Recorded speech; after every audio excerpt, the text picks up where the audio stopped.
எல்லோருக்கும் happy morning. இன்றைக்கி நல்ல சுவையான பட்டர் பன் ரெசிபி எப்படி பண்ணலான்னு பார்க்கலாம் வாங்க. அதுக்கு முன்னாடி என்னோடய பேஜை சப்ஸ்கிரைப் பண்ணாதவங்க சப்ஸ்கிரைப் பண்ணிக்கோங்க.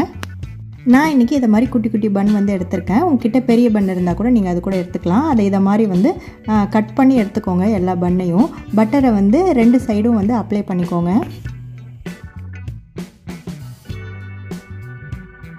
தோசைக்கல்லில் கொஞ்சமாக பட்டர் அப்ளை பண்ணிக்கோங்க. பட்டர் அப்ளை பண்ணிக்கிட்டு நம்ம வச்சுருந்த பன் எல்லாத்தையுமே 2 சைடு திருப்பி போட்டு நல்லா சூடு பண்ணி எடுத்து வச்சுக்கோங்க.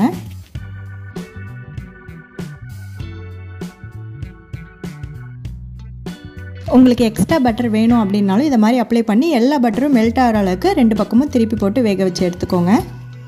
கூடவே கொஞ்சம் எக்ஸ்ட்ரா சுகர் ஆட் பண்ணிக்கோங்க. ஃபைனலாக மில்க் ஆட் பண்ணி 2 பக்கமும் நல்லா திருப்பி போட்டு எடுத்துக்கோங்க.